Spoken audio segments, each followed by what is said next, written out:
بسم اللہ الرحمن الرحیم الحمد للہ وکفی وسلام علی عبادہ الذین اصطفی اما بعد اعوذ باللہ من الشیطان الرجیم بسم اللہ الرحمن الرحیم وذکر فإن الذکرى تنفع المؤمنین سبحان ربک رب العزة عما یصفون وسلام علی المرسلین والحمد للہ رب العالمین اللہم صل علی سیدنا محمد وعلی آل سیدنا محمد وبارک وسلم اللہم صل علی سیدنا محمد وعلی آل سیدنا محمد وبارک وسلم اللہم صل علی سیدنا محمد وعلی آل سیدنا محمد وبارک وسلم۔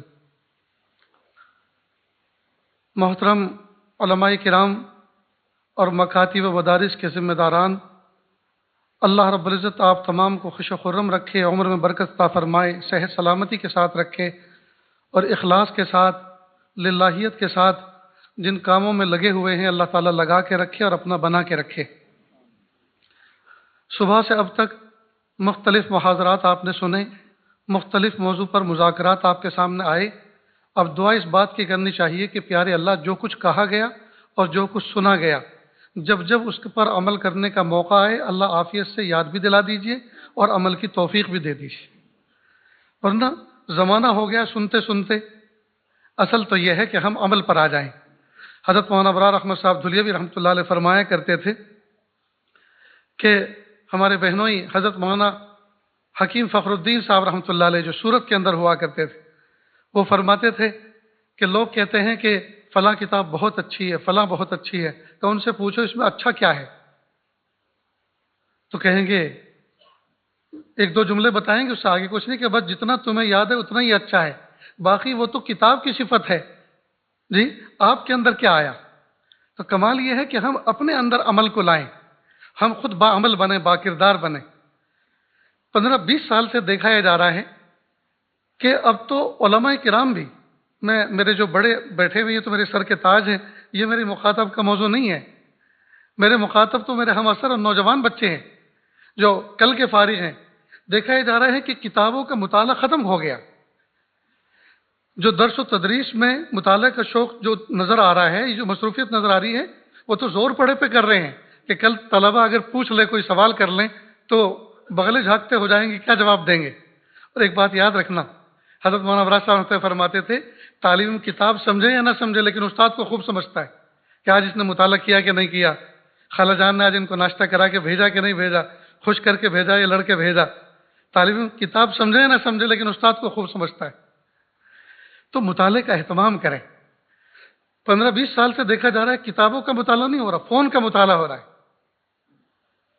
جس کو دیکھو فون دیکھ رہا ہے، جس کو دیکھو فون دیکھ رہا ہے۔ نوجوان بچے، نوجوان علماء راستہ چلتے ہوئے فون دیکھ رہے ہیں۔ اب سارے جو بچے ان کو دیکھتے ہوئے سوچتے ہیں یہی کام یہ ہم کرتے ہیں، یہ کر رہے ہیں، تو ہم میں ان میں فرق کیا ہوا؟ میں سمجھتا ہوں راہ چلتے ہوئے فون کو دیکھنا، مصروفیت کا جو ہے اس سے اپنا جو ہے شغل بنانا، یہ ثقافت کے خلاف ہے۔ راہ چلتے ہوئے کوئی آدمی اگر کھاتے ہوئے جائے تو اس کی جو ہے سند سلب ہو جاتی ہے، گویا اس کو جو ہے ثقافت سے خارج کرا دے دیا جاتا ہے اور اس کی چاند کی گواہی بھی معتبر نہیں۔ تو جو آدمی اس طرح سے فون استعمال کرتا ہو بے محابہ، ہمارے بڑے جو حضرات بیٹھے ہوئے ہیں، میرے سر کے تاج ہیں، بہت سو کو امت میں بہت سارے مسائل ہوتے ہیں، جی وہ لگے رہتے ہیں، ان کی وہ ایک الگ چیز ہے، وہ ایک مستثنا ہے۔ لیکن عام طور پر درسگاہ کے اندر سامنے طالب علم قرآن پاک کا سبق سنا رہے اور یہ ٹپائی کے نیچے موبائل دیکھ رہے ہیں۔ اب طالب کو اس بات کا ادراک تو ہو رہا ہے، فون میں لگے ہوئے ہیں۔ آج نہ صحیح، آج اس میں اس کے جو ہے زبان میں صلاحیت نہیں ہے کہ وہ استاد کے سامنے بول سکے، لیکن وہ محسوس تو کر رہا ہے نا، استاد کی قدر تو گھٹ رہی ہے اس کے دل میں۔ تو اس چیز سے اجتناب کیا جائے، اپنے آپ کو باکردار بنائیں، باعمل بنائیں اور ثقافت کے درجے سے اپنے آپ کو گرنے نہ دیں، سنبھال کے رکھیں۔ اس کے علاوہ صالح مطالعے کا عادی بنائیں۔ جیسے حضرت آپ کے سامنے بھی ذکر کر رہے تھے کہ میں اتنے زمانے سے بخاری شریف پڑھا رہا ہوں، فلاں فلاں کتاب کا مطالعہ کر کے میرا سونے کا معمول ہے۔ ہمارے اسلاف، ہمارے اکابر تمام کا یہ معمول تھا۔ حضرت مفتی تقی عثمانی صاحب دامت برکاتہم فرماتے ہیں کہ حضرت تھانوی رحمۃ اللہ علیہ کے ملفوظات یا مکتوبات میں سے اگر کچھ نہیں پڑھ لیتا روزانہ تو اچھا نہیں لگتا۔ یہ ہمارے اسلاف۔ تو اپنا تمسک، اپنا ربط کتابوں کے ساتھ رکھے، سالہ مطالعہ، اس کے ذریعے سے آپ کو ایک مہمیز ملے گی۔ دیکھو فون دیکھو گے تو معلومات میں اضافہ ہوگا، اور کتاب پڑھیں گے تو اللہ تعالیٰ معمولات میں اضافہ فرمائیں گے، عمل کی توفیق ملے گی۔ صالح کتاب کے مطالعے سے عمل کی توفیق ملتی ہے، آدمی ہمت کے ساتھ کھڑا ہو جاتا ہے، عمل پہ کھڑا ہو جاتا ہے۔ آئیے ایک واقعہ سناتا ہوں۔ راجستھان کے اندر ایک بزرگ گزرے ہیں، حضرت تھانوی رحمۃ اللہ علیہ کے خلافہ میں سے حاجی عبد الغفور صاحب۔ یہ چھوٹے سے تھے، مکتب میں پڑھنے کے لیے گئے، استاد نے اتنا مارا کہ کپڑے خراب ہو گئے۔ جب کپڑے خراب ہوئے گھر پر آئے تو نانی دادی نے کہا بس بیٹا جتنا پڑھنا تھا پڑھ لیا، اب مدرسے جانے کا نام مت لینا۔ ہائے، کس نے زیادتی کی تھی اس شخص پر؟ اگر یہ پڑھے لکھے ہوتے تو نہ جانے کیا گل کھلاتے۔ اللہ تعالیٰ ان کے ذریعے سے کیا کیا عجائبات ظاہر فرماتے۔ بہرحال پڑھائی سے محروم رہے، البتہ خود ذاتی شوق اتنا تھا کہ پڑھے ہوئے بچوں کو یا بڑے افراد سے رابطہ کر کے وہ حروف شناسی انہوں نے سیکھ لی اور اردو پڑھنا سیکھ گئے، اور اتنا سیکھ گئے کہ حضرت تھانوی رحمۃ اللہ علیہ کے ملفوظات اس زمانے میں 4 صفحے میں 8 صفحے میں چھپا کرتے تھے اور ان کو پڑھتے تھے، اور نہیں سمجھ میں آتا تھا تو کسی سے معلوم کر لیتے اس کا کیا مطلب ہے۔ یہاں تک کہ حضرت تھانوی رحمۃ اللہ علیہ کا عشق اور محبت دل میں اجاگر ہو گیا۔ اس زمانے میں حضرت تھانوی رحمۃ اللہ علیہ کا راجستھان کا سفر ہوا، یہ 40 میل کا سفر کر کے پیدل وہاں پہنچے۔ حضرت تھانوی رحمۃ اللہ ان کو دیکھا اور انہوں نے حضرت تھانوی کو دیکھا، دل بھر آیا، فوراً کہا حضرت آپ مجھے بیعت فرما لیجئے۔ تو حضرت تھانوی رحمۃ اللہ علیہ نے خلاف معمول، خلاف عادت، پہلی ملاقات میں پہلی درخواست پر ان کو بیعت کر لیا۔ اللہ کی شان، اب ان کا رابطہ خط کے ذریعے سے حضرت سے شروع ہو گیا۔ خط کسی سے لکھواتے تھے اور پڑھتے خود تھے۔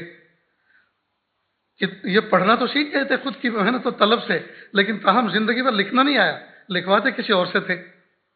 یہاں تک کہ ایک مرتبہ ایک خط آیا حضرت تھانوی رحمۃ اللہ علیہ کی طرف سے، جس میں لکھا ہوا تھا میں آپ کو مجاز صحبت بلا بیعت بناتا ہوں۔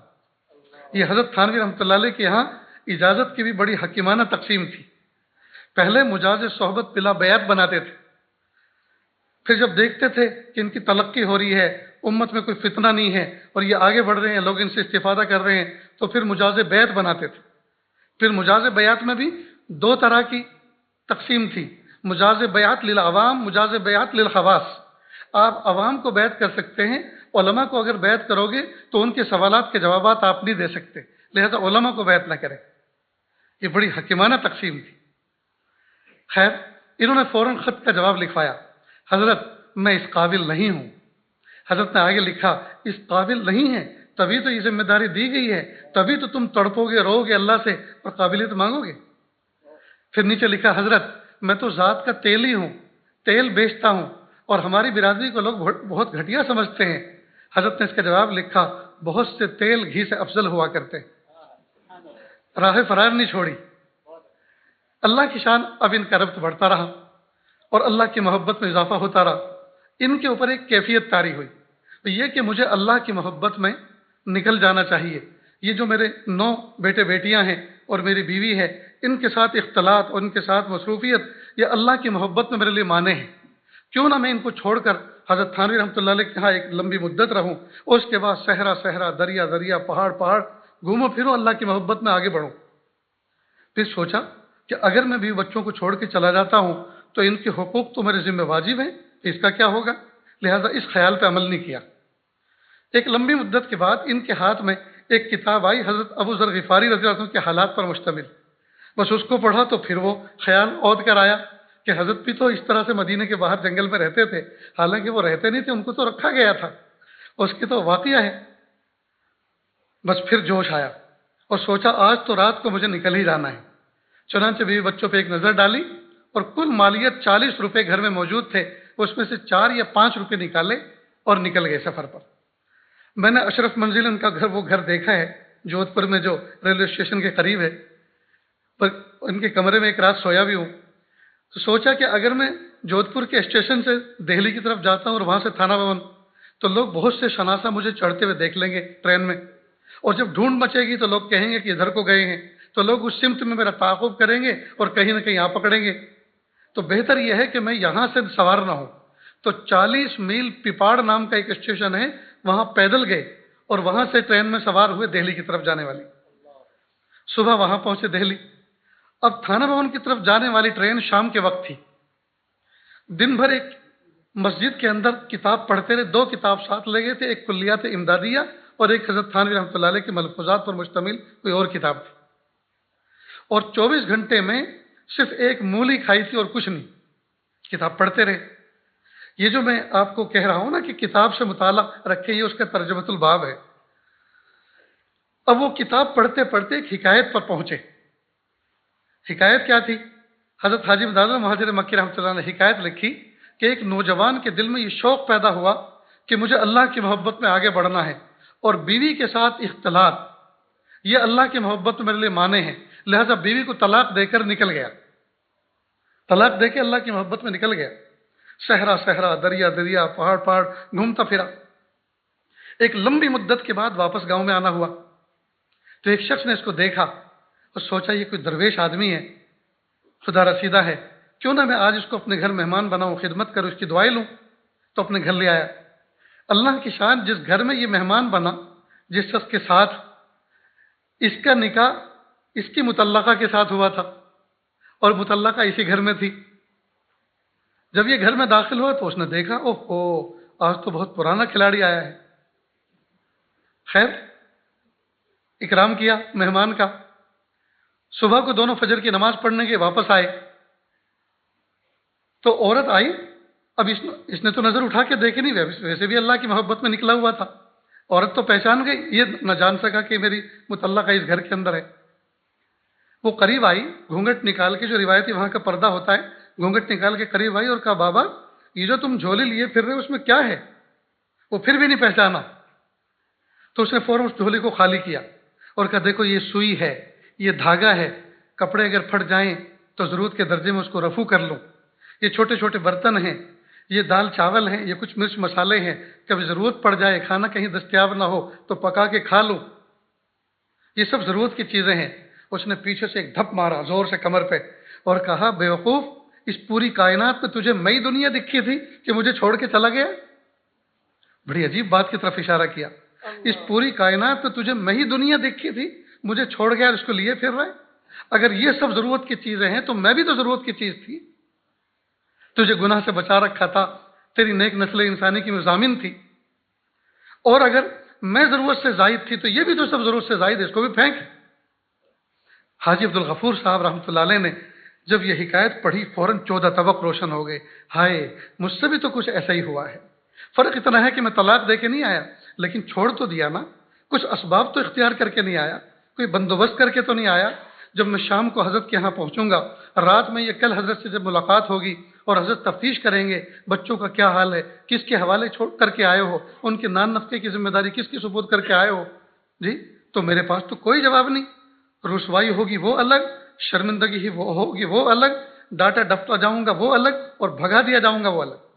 تو اس سے بہتر یہ ہے کہ آج خود ہی چلا جاتا ہوں۔ چنانچہ دلی سے واپس جودھپور آ گئے۔ 3 دن لگے آنے جانے میں اس پورے واقعے میں۔ گھر والوں نے رو رو کے برا حال کیا تھا، اور بیوی نے ایک دانہ تک 3 دن میں حلق سے نیچے نہیں اتارا تھا۔ سب سے معافی مانگی کہ میری اجتہادی غلطی سے اور میری بیوقوفی سے تم سب کو صدمہ اٹھانا پڑا، اللہ کے لیے مجھے معاف کر دو۔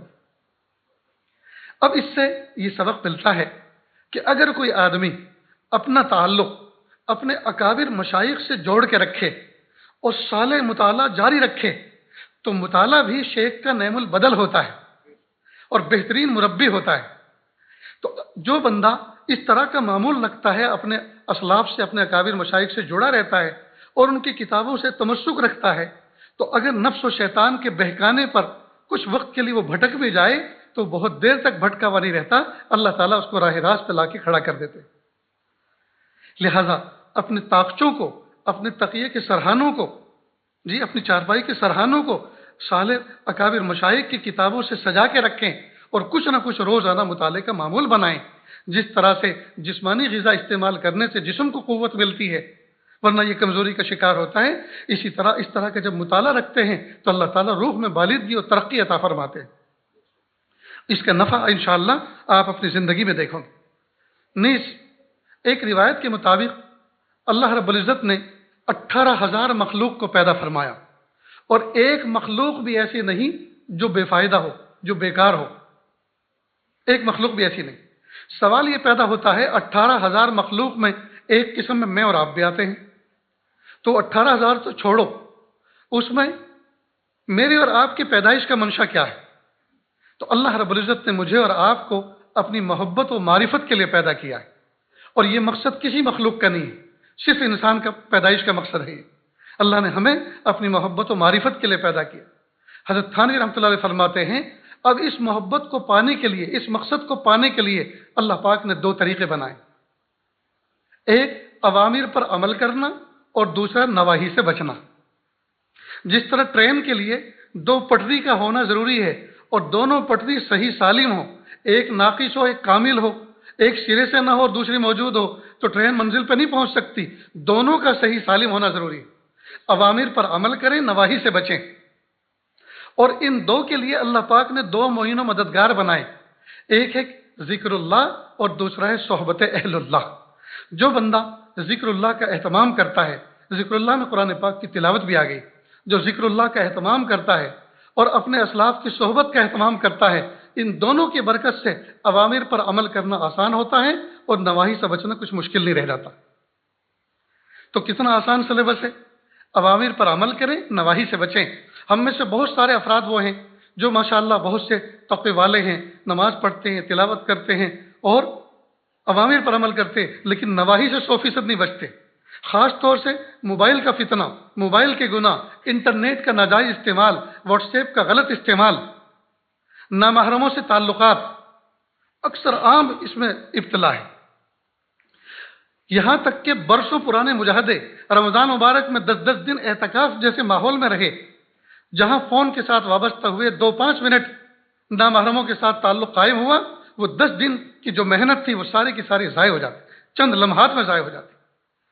تو ہم ایسا نہ کریں، فون سے اپنے آپ کو قابو میں رکھیں، فون کا جائز استعمال کریں جی، اور تصورات کے گناہوں سے بھی اپنی حفاظت کریں۔ اب یہ کیسے ہو سکتا ہے؟ تصور کے گناہ سے آدمی کہتے، فزیکل تو ہمیں بچنا ہی بچنا ہے، تصور کے گناہ سے بھی بچیں۔ اس کا آسان طریقہ یہ ہے کہ جب کوئی گناہ کا تصور آئے تو اس تصور کو اچھے تصور سے تبدیل کر دیں۔ مثال کے طور پر ہم گاڑی لے کر جا رہے ہیں، راستے میں کوئی مرا ہوا کتا پڑا ہوا ہے جو آگے کی کسی گاڑی سے کچلا گیا، اب اس کے اجزاء بکھرے پڑے ہیں، ہماری نظر میں وہ منظر آیا۔ اب 2 منٹ کے بعد آگے پہنچے ایک منزل پر، وہاں ہمارا کھانا تھا، دسترخوان لگا ہوا تھا اور اتفاق سے کھانے پر دسترخوان پہ گوشت تھا۔ اب وہ منظر یاد آ رہا ہے، سامنے گوشت رکھا ہے، طبیعت نہیں چل رہی، گھن کھاتی ہے طبیعت۔ تو اس موقع پر آدمی کچھ باتیں شروع کرتا ہے تاکہ خیال وہاں سے ہٹ جائے، کچھ سوال کرتا ہے تاکہ سامنے والا بات میں الجھا دے اور خیال وہاں سے ہٹ جائے۔ تو جیسے اس موقع پر ہم اپنے اس خیال کو اچھے خیال سے تبدیل کرتے ہیں، اسی طرح گناہ کے خیال کو پاکیزہ خیال سے تبدیل کرنے کی کوشش کریں۔ جب گناہ کا منظر آ رہا ہے، گناہ کا کوئی خیال آ رہا ہے، فوراً تصور کریں میں اپنے پیر و مرشد کے سامنے بیٹھا ہوں، میں اپنے بڑے ذی احترام شخص کے سامنے بیٹھا ہوں، میں احرام پہن کے کعبۃ اللہ کا طواف کر رہا ہوں، میں حضور اقدس صلی اللہ علیہ وسلم کی روضہ اقدس کی جالی کے سامنے کھڑے ہو کر صلاۃ حضور پڑھ رہا ہوں۔ تو جب یہ قوت خیالیہ دنیا بھر کے برے خیالات کو جنم دے سکتی ہے تو اچھے خیالات کو کیوں جنم نہیں دے سکتی؟ تو ہم خیالات کے گناہوں سے بچیں۔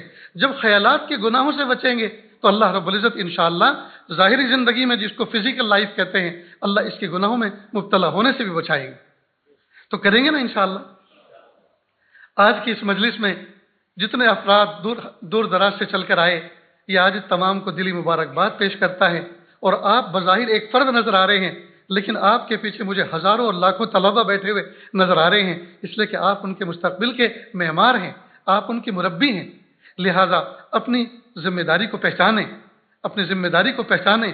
نہ جانے یہ معصوم بچے جو آپ کے سامنے بیٹھ کر الف زبرا اور با زبربا پڑھ رہے ہیں، کیا پتہ انہی میں کل کا کوئی شیخ الحدیث چھپا بیٹھا ہو، انہی میں کوئی امیر المومنین چھپا بیٹھا ہو، انہی میں کوئی وقت کا شیخ المشائخ چھپا بیٹھا ہو جو ہماری مغفرت کا سامان بن جائے۔ اللہ تعالیٰ سے دعائیں اللہ تعالیٰ کہنے سننے سے زیادہ عمل کی توفیق عطا فرمائیں۔ وآخر دعوانا ان الحمد للہ رب العالمین۔